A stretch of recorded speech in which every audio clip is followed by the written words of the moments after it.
नमस्कार। सुन्दर रैचा नगरपालिका को सहयोग, नेपाल शिक्षक महासंघ सुन्दर रैचा कार्य समिति को समन्वय, निष्पक्ष खबर रेडियो सारंगी 101.3 मेगाहर्ज र रेडियो सुसेली 106.3 मेगाहर्ज को संयुक्त प्रस्तुतिमा एसईई परीक्षा दिनका लागि तयार भएर बस्नुभएका भाइ बहिनीहरूलाई लक्षित गरेर अहिले देश कोभिड-19 को संक्रमणको कारणले लकडाउन भएको अवस्थामा पठन पाठनका अन्य गतिविधिहरू ठप्प रहेको अवस्थामा ती गतिविधिहरूलाई सुचारू गर्नका लागि सञ्चालित गरिएको एसईई रेडियो पाठशालामा म सम्पूर्ण विद्यार्थी भाइ बहिनीहरूलाई हार्दिक स्वागत गर्न चाहन्छु। तपाईहरुले यो कार्यक्रम निष्पक्ष खबर .com को फेसबुक पेज तथा युट्युब च्यानलमा पनि हेर्न सक्नुहुन्छ। विद्यार्थी भाइ बहिनीहरू, यहाँहरूलाई स्वागत छ। आज म भाइ बहिनीहरूलाई अनिवार्य विज्ञान विषय अन्तर्गत केही कुरालाई सहजीकरण गर्ने प्रयास गर्नेछु। विद्यार्थी भाइ बहिनीहरूलाई थाहा भएको कुरा हो, विशिष्टीकरण तालिकाको सम्बन्धमा त्यही पनि यसको बारेमा थोरै चर्चा गर्नु यहाँ सान्दर्भिक ठानेको छु। अनिवार्य विज्ञान अन्तर्गत 75 अङ्कको सैद्धान्तिक प्रश्न, जसलाई हामीले 2 घण्टा 15 मिनेट को समयमा परीक्षा हलमा उत्तर दिनुपर्ने हुन्छ र बाँकी प्रयोगात्मक का लागि 25 अङ्कबार छुट्याइएको हुन्छ र विज्ञानको 75 अङ्क, सैद्धान्तिक तर्फको 75 अङ्कलाई भौतिक विज्ञान अन्तर्गत 23 अङ्क, रसायन विज्ञान अन्तर्गत 22 अङ्क, जीव विज्ञान अन्तर्गत 23 अङ्क, भू तथा अन्तरिक्ष विज्ञान अन्तर्गत 7 अङ्क गरी जम्मा 75 अङ्कको अङ्कबार छुट्याइएको हुन्छ। भाइ बहिनीहरू, म यहाँ सम्पूर्ण ग्रिडको बारेमा कुरा गर्दिन, मात्रै भौतिक विज्ञानको स्पेसिफिकेसन ग्रिड वा विशिष्टीकरण तालिकाको सन्दर्भमा थोरै छलफल गर्ने प्रयास गर्नेछु। भौतिक विज्ञान अन्तर्गत जम्मा 6 वटा पाठहरू समावेश गरिएका छन्, जस अन्तर्गत बल, चाप, ऊर्जा, ताप, प्रकाश, धारा, विद्युत र चुम्बकत्व गरी 6 वटा पाठहरू भौतिक विज्ञान अन्तर्गत राखिएका छन् र यी भौतिक विज्ञान अन्तर्गतका पाठहरूमा ज्ञान तहबाट 1 अङ्कबारका जम्मा 5 वटा प्रश्न 5 अङ्कका सोधिनेछन्। यसैगरी बोध तहबाट प्रति प्रश्नको 2 अङ्कबार हुने गरी 4 वटा प्रश्न सोधिनेछन्, जम्मा 8 अङ्कबार हुनेछ। त्यसैगरी प्रयोग तहका 2 वटा प्रश्न प्रति प्रश्नको 3 अङ्कबार हुनेछ, जम्मा 6 अङ्क हुनेछ र उच्च दक्षताको भौतिक विज्ञानबाट एउटा प्रश्न सोधिनेछ 4 अङ्कको। यसरी भौतिक विज्ञान अन्तर्गत जम्मा 23 अङ्कका प्रश्नहरू सोधिनेछन्। भाइ बहिनीहरू, म भौतिक विज्ञान अन्तर्गतको पहिलो पाठ बलको सम्बन्धमा केही विषयवस्तुहरूलाई पस्कने प्रयास गर्नेछु, केही छलफल गर्ने प्रयास गर्नेछु र विद्यार्थी भाइ बहिनीहरूले यो पाठ पहिले नै थुप्रैचोटि कक्षा कोठामा आफ्ना श्रद्धेय गुरुजीका सम्मुख सिकिसक्नु भएको छ, जानिसक्नु भएको छ। अहिले हाम्रो उद्देश्य विद्यार्थी भाइ बहिनीहरूलाई ती कुराहरूलाई, ती जानेका कुराहरूलाई पुनर्ताजगी गराउनु मात्रै हो।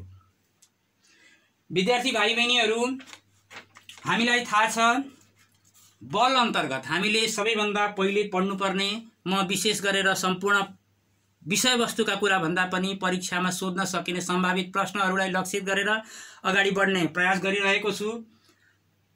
यहाँ कुनै टपिकहरू इग्नोर भएका हुन सक्छन्, कुनै छुटेका हुन सक्छन्।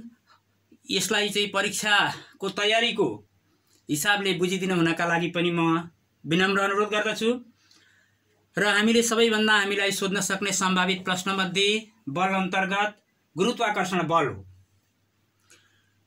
र जो विद्यार्थीहरू अहिले रेडियो सुनिरहनु भएको छ 101.3 मेगाहर्ज सारङ्गी एफएम सुनिरहनु भएको छ, विद्यार्थी भाइ बहिनीहरूले आफ्नो कपी कलमहरू लिएर तयार रहनुहोला, टिपोट गर्नुहोला। पक्कै पनि यी कुराले यहाँहरूको आगामी परीक्षालाई केही न केही सघाउने नै छ।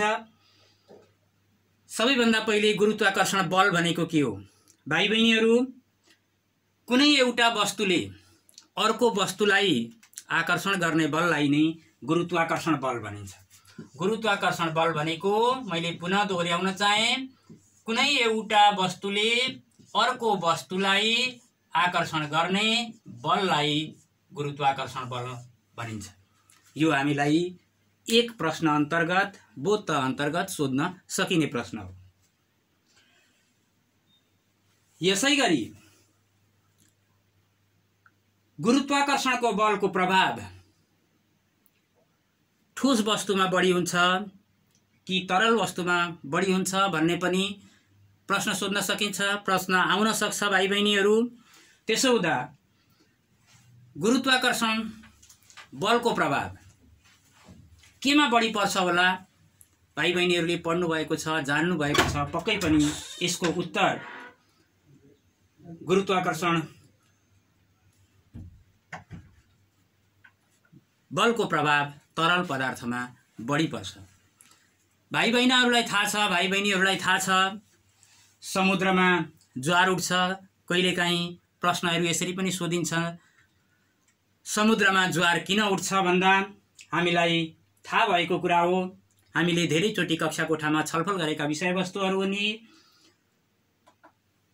जब तरल वस्तुमा वा समुद्रमा चन्द्रमा र पृथ्वीको गुरुत्वाकर्षण बलको प्रभाव पर्छ, त्यति बेर समुद्र वा महासागरमा ज्वार उठ्छ। विद्यार्थी भाइ बहिनीहरू, यो बल पाठमा एउटा अर्को महत्त्वपूर्ण प्रश्न न्युटनको गुरुत्वाकर्षण सम्बन्धी नियम। न्युटनको गुरुत्वाकर्षण सम्बन्धी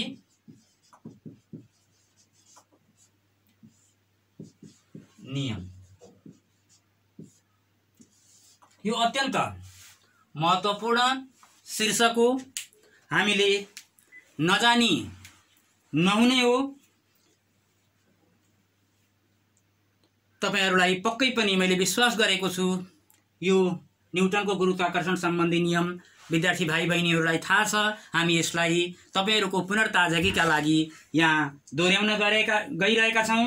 विद्यार्थी भाइ बहिनीहरू, यो ब्रह्माण्डमा रहेका कुनै पनि दुई वस्तुहरू बीच, यो ब्रह्माण्डमा रहेका कुनै पनि दुई वस्तुहरू बीच, कुनै पनि दुई वस्तुहरू बीच उत्पन्न हुने गुरुत्वाकर्षण बल ती दुई वस्तुका पिण्डहरूको गुणनफलसँग समानुपाती र ती पिण्डहरूको बीचको केन्द्रीय दूरी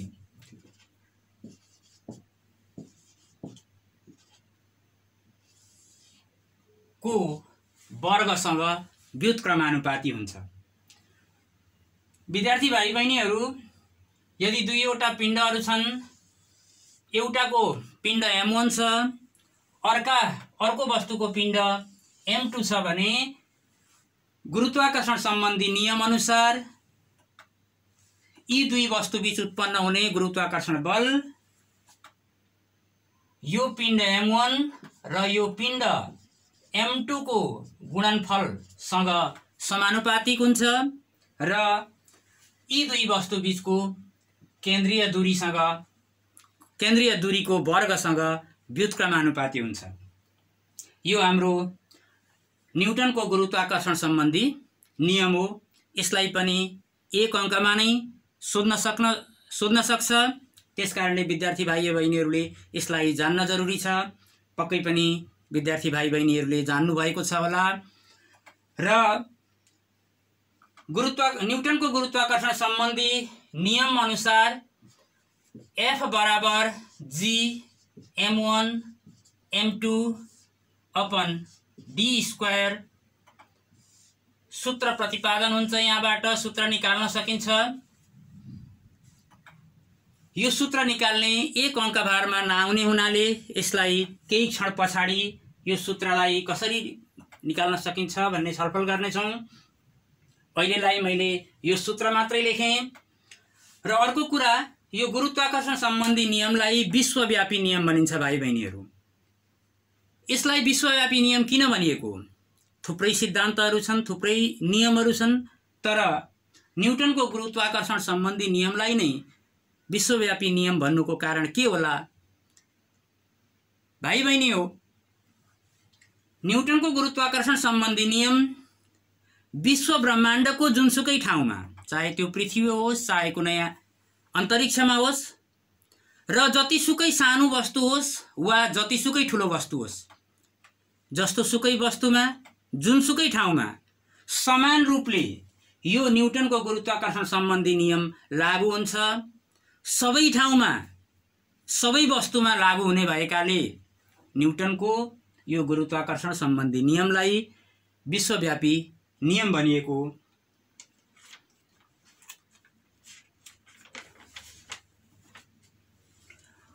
अब विद्यार्थी भाइ बहिनीहरूले यहाँ देखिराख्नु भएको छ, एउटा यहाँ अक्षर जी लेखिएको छ।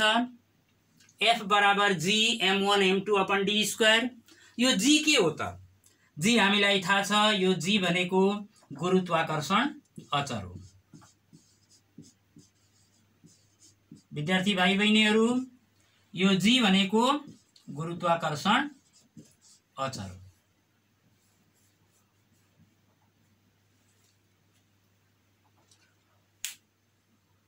प्रश्नमा गुरुत्वाकर्षण अचर भनेको के हो वा ग्रेभिटेशनल कन्स्टेन्ट, यसलाई अंग्रेजीमा ग्रेभिटेशनल कन्स्टेन्ट भनिन्छ, ग्रेभिटेशनल कन्स्टेन्ट जी भनेको के हो भन्ने प्रश्न पनि हामीलाई एक अङ्कमा सोध्न सकिने सम्भावित प्रश्न हो।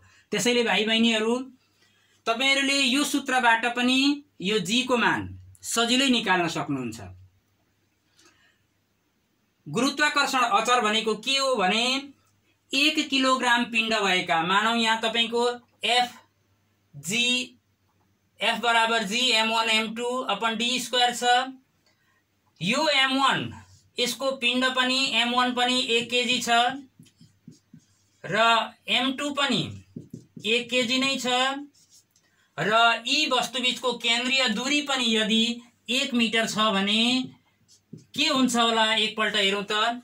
यो समीकरणमा हामी मान राखौं, F बराबर जी m1 को ठाउँमा 1 लेखौं, m2 का ठाउँमा पनि 1 लेखौं र d को ठाउँमा पनि 1 को वर्ग 1 हुन्छ, अर्थात F बराबर g हुन्छ यो अवस्थामा। त्यसकारणले गुरुत्वाकर्षण अचर भनेको 1 किलोग्राम पिण्ड भएका दुईवटा वस्तुहरू, 1 किलोग्राम भएका दुईवटा वस्तुहरू बीचको दूरी, यदि यो 1 केजी m2 पनि 1 केजी र यिनीहरू बीचको दूरी d 1 मिटर छ भने यी वस्तुहरू बीच उत्पन्न हुने गुरुत्वाकर्षण बललाई नै गुरुत्वाकर्षण अचर भनिन्छ। मैले फेरि दोहोर्याएँ, 1 किलोग्राम पिण्ड भएका दुईवटा वस्तुहरू बीचको दूरी 1 मिटर छ भने ती वस्तु बीच उत्पन्न हुने गुरुत्वाकर्षण बललाई नै गुरुत्वाकर्षण अचर भनिन्छ। अब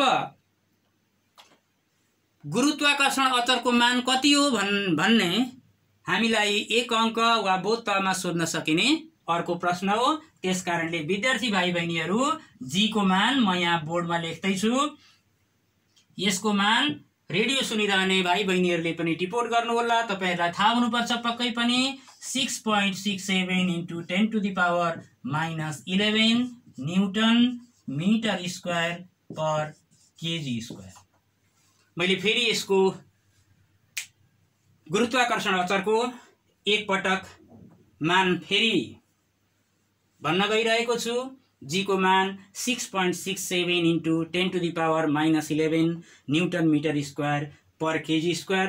विद्यार्थी भाइ बहिनीहरूको जानकारीका लागि जी को मान सबैभन्दा पहिले हेनरी क्याभेन्डिस भन्ने वैज्ञानिकले नापेर पत्ता लगाएका थिए।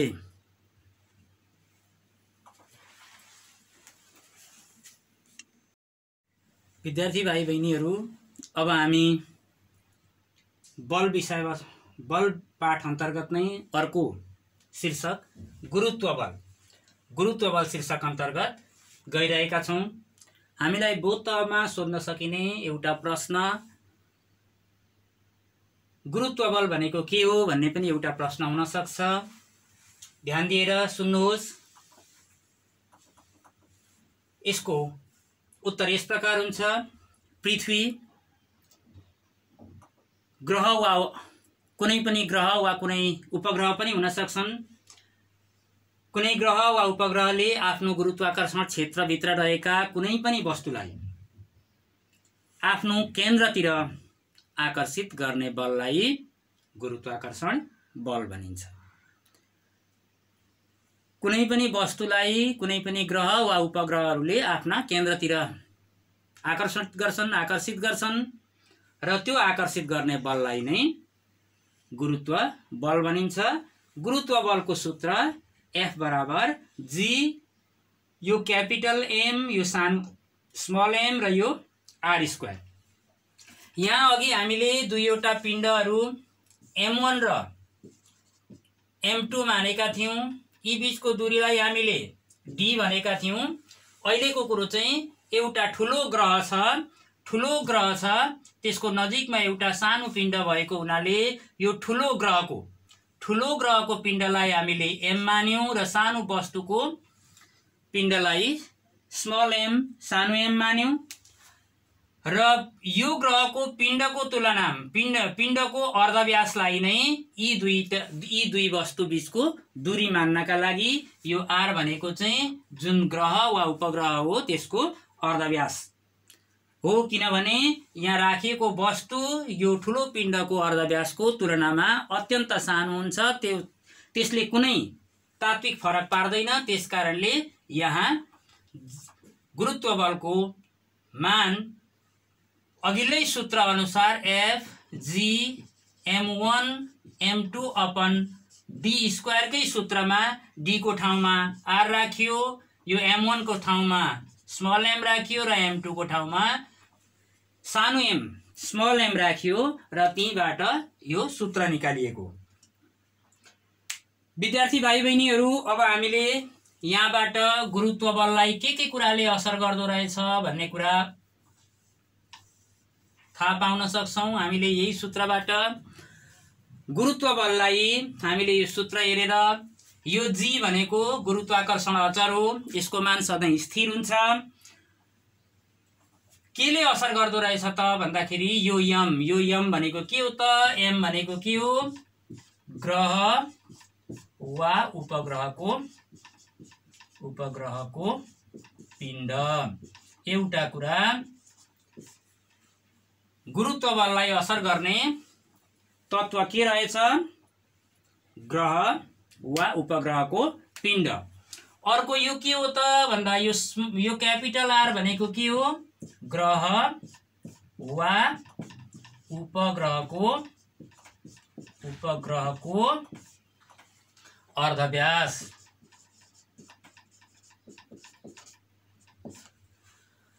अब हेरौँ गुरुत्व बललाई के कुराले असर गर्दो रहेछ त? गुरुत्व बललाई असर गर्ने तत्त्वहरू के हुन् भनेर प्रश्न आयो भने, वा गुरुत्व बललाई असर गर्ने एउटा तत्त्व लेख्नुहोस् भन्यो भने यी दुईटा उत्तरमध्ये एउटा लेख्दा भयो। दुईवटै सोधौँ भनेदेखि गुरुत्व बललाई असर गर्ने दुईवटा तत्त्वहरूको नाम लेख्नुहोस् भन्यो भने हामीले के लेख्नु पर्यो त भाइ बहिनीहरू? ग्रह वा उपग्रहको पिण्ड, ग्रह वा उपग्रहको अर्धव्यास। यसरी हामीले गुरुत्व बलको परिभाषा र गुरुत्व बललाई असर गर्ने तत्त्वहरूको बारेमा छलफल गऱ्यौँ।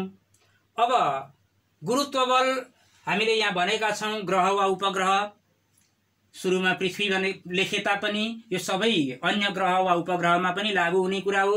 त्यसकारणले हामीले धेरैचोटि छलफल गरेका छौँ, सुनेका छौँ, पढेका छौँ। चन्द्रमाको गुरुत्व बल हाम्रो पृथ्वीको भन्दा कति हुन्छ? भाइ बहिनीहरूलाई पक्कै थाहा हुनुपर्छ। चन्द्रमाको गुरुत्व बल पृथ्वीको भन्दा 1 का मुनि 6 गुणाले कम हुन्छ। चन्द्रमाको गुरुत्व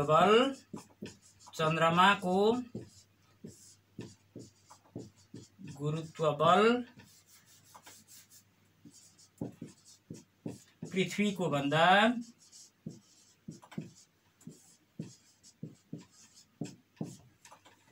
1/6 गुणाले कम हुन्छ। अर्थात चन्द्रमाले पृथ्वीको तुलनामा कुनै पनि वस्तुलाई 1/6 गुणा कमले मात्रै आकर्षण गर्न सक्दो रहेछ। अब यहाँ हामीलाई प्रश्न सोध्न सकिन्छ, यदि कुनै एउटा व्यक्तिले चन्द्रमाको सतहमा 1 मिटर उचाइसम्म हाम फाल्न सक्छ भने त्यसले पृथ्वीको सतहमा कति मिटर हाम फाल्न सक्ला भन्ने भयो भने चन्द्रमाको गुरुत्वबल पृथ्वीको भन्दा 1/6 गुणाले कम हुन्छ। त्यसै हुँदा पृथ्वीको गुरुत्वबल चाहिँ चन्द्रमाको भन्दा 6 गुणाले बढी हुन्छ। चन्द्रमामा 1 मिटर हाम फाल्न सक्छ भने त्यसले पृथ्वीमा 6 मिटर हाम फाल्न सक्छ। चन्द्रमामा आधी मिटर 0.5 मिटर हाम फाल्न सक्छ भने पृथ्वीमा त्यसले मैले उल्टो भने पृथ्वीमा यदि उसले 1 मिटर हाम फाल्न सक्छ भने चन्द्रमामा 6 मिटर हाम फाल्न सक्छ। त्यसै गरेर यदि उसले पृथ्वीमा आधी मिटर वा 0.5 मिटर मात्रै हाम फाल्न सक्छ भने चन्द्रमामा त्यसले 3 मिटर हाम फाल्न सक्छ। अब गुरुत्व बल पछाडि भाइ बहिनीहरू हामी गुरुत्व प्रवेगसँग सम्बन्धित 1 अङ्कमा सोध्न सकिने प्रश्नहरूको बारेमा छलफल गर्न गइरहेका छौँ।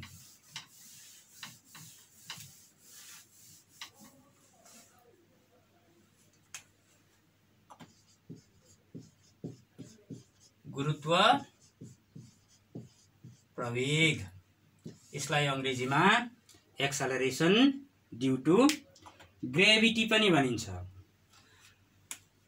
गुरुत्व प्रवेग भनेको पृथ्वीको सतहतिर स्वतन्त्र रूपले बिना अवरोध कुनै खसिरहेको कुनै वस्तुमा पृथ्वीको सतहतिर बिना अवरोध स्वतन्त्र रूपले कुनै वस्तुमा खसिरहेको कुनै वस्तुमा उत्पन्न भएको प्रवेगलाई गुरुत्व प्रवेग भनिन्छ। गुरुत्व प्रवेगलाई स्मल जी एक्सेलरेसन ड्यू टू ग्रेभिटी वा गुरुत्व प्रवेगलाई स्मल जी ले संकेत गरिन्छ र पृथ्वीमा जी को औसत मान गुरुत्व प्रवेगलाई जी ले संकेत गरिन्छ र जी को औसत मान जी को औसत मान कति हुन्छ विद्यार्थी भाइ बहिनीहरूलाई थाहा भएको कुरा हो। जी को औसत मान 9.8 मिटर प्रति वर्ग सेकेन्ड वा मिटर पर सेकेन्ड स्क्वायर हुन्छ। हामीले धेरै गणितीय समस्याहरूमा जी को मान प्रयोग गर्नुपर्ने हुन्छ, विद्यार्थी भाइ बहिनीहरूलाई यो थाहा भएको कुरा हो र यहाँ यसको मान लेखेसँगै विद्यार्थी भाइ बहिनीहरूलाई गुरुत्व प्रवेगको एसआई एकाइ के हो भन्दा थाहा भइसकेको छ। गुरुत्व प्रवेगको एसआई एकाइ मिटर प्रति वर्ग सेकेन्ड वा मिटर पर सेकेन्ड स्क्वायर हो। अब प्रश्न उठ्न सक्छ, के गुरुत्व प्रवेग पृथ्वीको हरेक ठाउँमा एउटै हुन्छ त? यहाँ औसत मान लेखिएको छ, औसत मान लेखिनुको अर्थ पक्कै पनि गुरुत्व प्रवेगको मान पृथ्वीको हरेक ठाउँमा एउटै हुँदैन। भूमध्य रेखीय क्षेत्रमा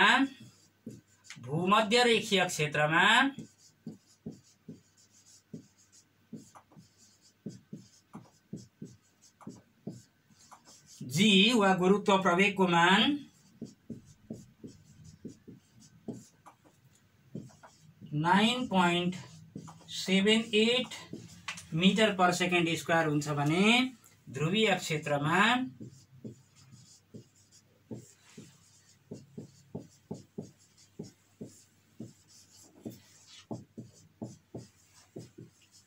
जी को मान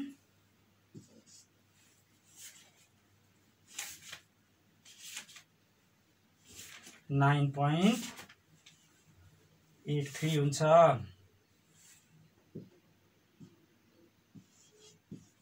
9.83 मिटर पर सेकेन्ड स्क्वायर हुन्छ।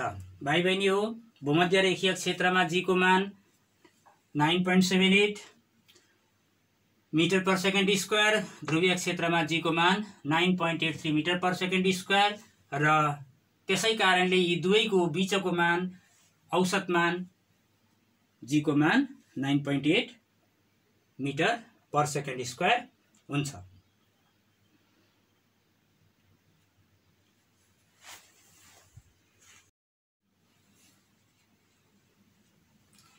विद्यार्थी भाइ बहिनीहरू, गुरुत्व प्रवेग निकाल्ने सूत्र स्मल जी बराबर gm/r² हुन्छ।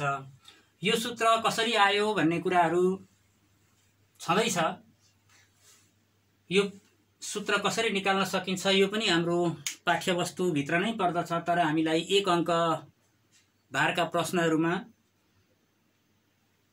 अहिले हामीले बढी ध्यान दिइरहेको हुनाले यो कसरी आयो भन्ने कुरालाई छोडेर विद्यार्थी भाइ बहिनीले पढि पनि सकेको छ भन्ने मान्यता राखेर यस सम्बन्धी केही छलफल अगाडि बढाउन गइरहेको छु। विद्यार्थी भाइ बहिनीहरू, जी बराबर gm/r² हुन्छ। त्यसकारणले कुनै पनि वस्तुमा उत्पन्न हुने गुरुत्व प्रवेग के कुरामा निर्भर हुन्छ भन्ने कुरा, यो गुरुत्वाकर्षण अचर हो, यो स्थिर हो। त्यसकारणले कुनै पनि वस्तुमा उत्पन्न हुने गुरुत्व प्रवेग यो यम जुन ग्रह वा उपग्रहको पिण्ड हो वा पृथ्वीको पिण्ड हो त्यसमा निर्भर हुन्छ र अर्को आरमा निर्भर हुन्छ जुन अर्धव्यास हो।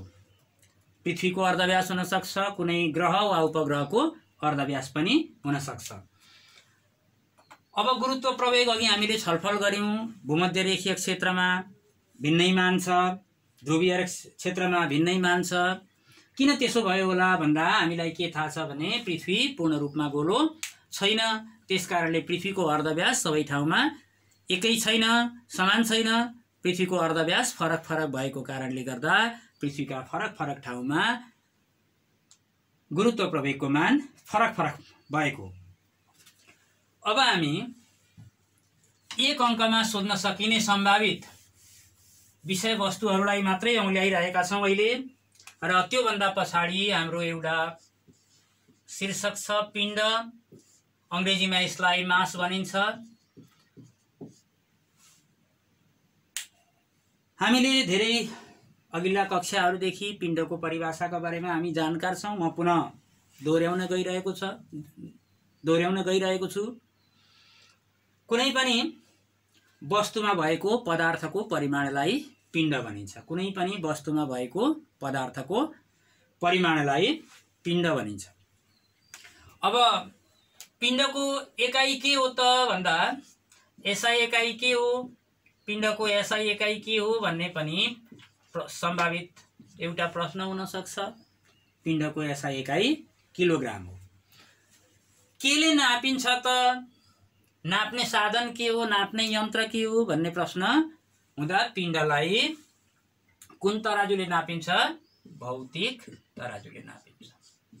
भौतिक तराजुले नापिन्छ। हामीले पिण्डका सम्बन्धमा र अर्को एउटा कुरो छ, पिण्ड परिभाषामा भनेअनुसार पिण्ड भनेको कुनै पनि वस्तुको पदार्थको परिमाण हो। त्यसकारणले जुनसुकै ठाउँमा, विश्व ब्रह्माण्डको जुनसुकै ठाउँमा हामीले लग्यौँ भने पनि पिण्डको मान एउटै हुन्छ, परिवर्तन हुँदैन। अर्को शीर्षक हामीले पढ्नुपर्ने तौल शीर्षक छ। अङ्ग्रेजीमा यसलाई वेट भन्छ। र तौल शीर्षक अन्तर्गत तौल भनेको के हो यो पनि हामीले जानेको कुरा हो। हामी दैनिक जीवनमा व्यवहारमा प्रयोग गरिरहँदा पिण्ड र तौललाई एउटै रूपमा प्रयोग गरिरहेका हुन्छौँ, तर वास्तवमा तौल र पिण्ड फरक फरक कुरा हुन्। विद्यार्थी भाइ बहिनीहरूले यो कुरा थाहा पाइसक्नु भएको छ। कक्षा कोठामा तपाईँका शिक्षकले पहिले नै भनिसक्नु भएको छ। म यहाँ मात्रै दोहोर्याउने अनुमति चाहन्छु। त भाइ बहिनीहरू कुनै पनि वस्तुलाई पृथ्वीले आफ्नो केन्द्रतिर तान्ने बलको नापलाई नै तौल भनिन्छ। कुनै पनि वस्तुलाई पृथ्वीले आफ्नो केन्द्रतिर तान्ने जुन बल छ त्यो बलको नापलाई नै तौल भनिन्छ। अब तौलको एकाइ के हो? तौलको एसआई एकाइ के हो भन्दा यो एक प्रकारको बल हो। पृथ्वीले कुनै पनि वस्तुलाई आफ्नो केन्द्रतिर तान्ने बल हो। त्यसकारणले बलको एकाइ न्युटन हुन्छ। त्यसकारणले तौलको एकाइ के हो? न्युटन। त्यस्तै यसलाई केले नाप्न सकिन्छ भन्दा यसलाई नाप्न सकिने भनेको कमानी तराजु वा स्प्रिङ तराजु। स्प्रिङ तराजुबाट यसलाई के गर्न सकिन्छ? नाप्न सकिन्छ। अब एक अङ्कमा त सोध्ने सम्भावना रहँदैन पिण्ड र तौलको फरक, तर यहाँ देखाइएका तथ्याङ्कहरूले पिण्ड र तौलको फरक आयो भने भाइ बहिनीहरूले यीबाट नै पक्कै पनि फरक लेख्न सक्नुहुनेछ। जस्तै पिण्ड र तौलको बीच फरक यो सामान्यतया 2 अङ्कमा सोधिने प्रश्न हो, तैपनि यहाँ सँगै लेखिएको हुनाले मैले यसलाई छलफल गर्न चाहेँ। पिण्ड भनेको कुनै वस्तुमा भएको पदार्थको परिमाणलाई पिण्ड भनिन्छ। त्यस्तै कुनै पनि वस्तुलाई पृथ्वीले आफ्नो केन्द्रतिर तान्ने बललाई तौल भनिन्छ। पिण्डको एसआई एकाइ किलोग्राम हो, त्यसै गरी तौलको एसआई एकाइ न्युटन हो। पिण्डलाई भौतिक तराजुले नापिन्छ भने तौललाई कमानी वा स्प्रिङ तराजुले नापिन्छ। त्यसै गरी मैले अघि नै पनि भने पिण्ड पृथ्वीको हरेक ठाउँमा समान हुन्छ भने तौल पृथ्वीको फरक फरक ठाउँमा फरक फरक हुन्छ। किन फरक हुन्छ भने तौल डब्लु भनेको चाहिँ कति हो त? सूत्रमा mg हो। यो न्युटनको दोस्रो नियम, चाल सम्बन्धी दोस्रो नियम एमएबाट आएको। यहाँ यो तौल पनि पृथ्वीले कुनै पनि वस्तुलाई आफ्नो केन्द्रतिर तान्ने बल हो। यो बल हो। यो पिण्ड नै भइहाल्यो। यहाँ प्रवेग थियो, यहाँ चाहिँ गुरुत्व प्रवेग भयो। अब हामीलाई के थाहा छ भने गुरुत्व प्रवेग पृथ्वीको हरेक ठाउँमा एउटै हुँदैन। त्यसकारणले पिण्ड र गुरुत्व प्रवेगको गुणनफल भएको हुनाले तौल पिण्ड र गुरुत्व प्रवेगको गुणनफल भएको हुनाले गुरुत्व प्रवेगको मान पृथ्वीको हरेक ठाउँमा फरक फरक हुने भएकाले तौल फरक फरक ठाउँमा फरक फरक हुन्छ। अब योभन्दा पछाडि मैले पिण्ड र तौल सम्बन्धी सामान्य जानकारी र एक अङ्कमा सोध्न सकिने यी सबै सम्भावित प्रश्नहरू हुन् र सँगसँगै मैले 2 अङ्कमा सोध्न सकिने यो प्रश्नलाई मात्रै अन्य छलफलमा हामीले ल्याएका छैनौँ। पिण्ड र तौल बीचको फरक 2 अङ्कमा सोध्न सकिने पनि मैले यहाँ छलफल गरेँ। अब अर्को हाम्रो शीर्षक छ स्वतन्त्र खसाई। भाइ बहिनीहरूलाई थाहा छ स्वतन्त्र खसाई भनेको के हो? यो पनि हाम्रो 1 अङ्कका लागि 1 मार्क्सका लागि सोध्न सकिने सम्भावित प्रश्न हो। भाइ बहिनीहरू बाहिरी अवरोध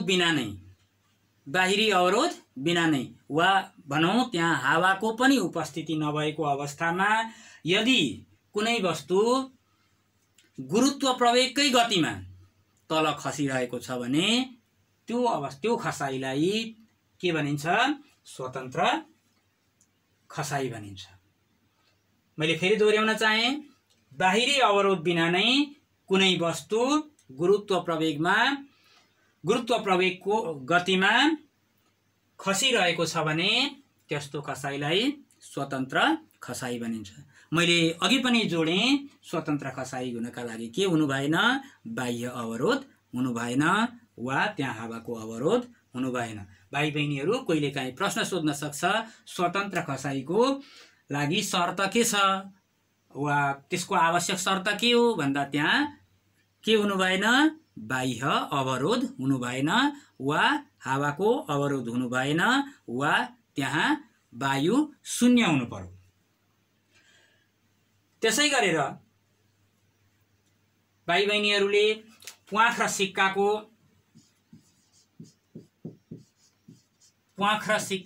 प्रयोगको बारेमा पढ्नु भएको छ। भाइ बहिनीहरूले कक्षा कोठामा तपाईका श्रद्धेय गुरुजीले यसको बारेमा तपाईहरूलाई राम्ररी बुझाउनु भएको छ। म यसलाई पुनः एकपटक स्मरण गराउन मात्रै प्रयास गरिरहेको छु। हामीले प्वाख र सिक्का दुईवटा भाँडामा लिएर दुईवटा ग्लास ट्युबमा राखेर खसाउँदा कस्तो परिणाम आउँछ।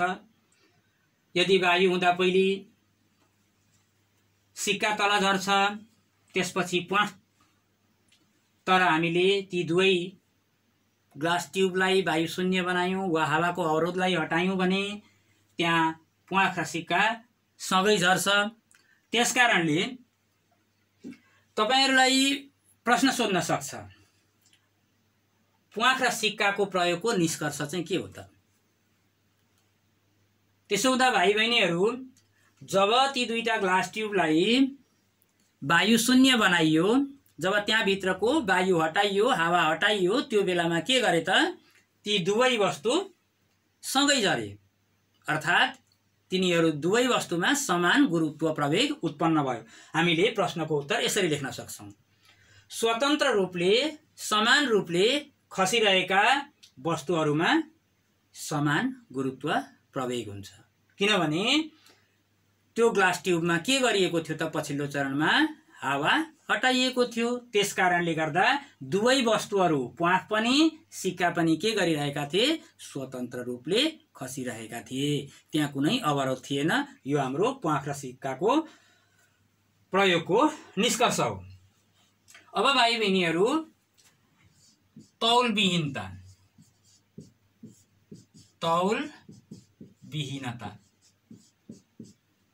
अंग्रेजीमा यसलाई वेटलेसनेस भन्छ।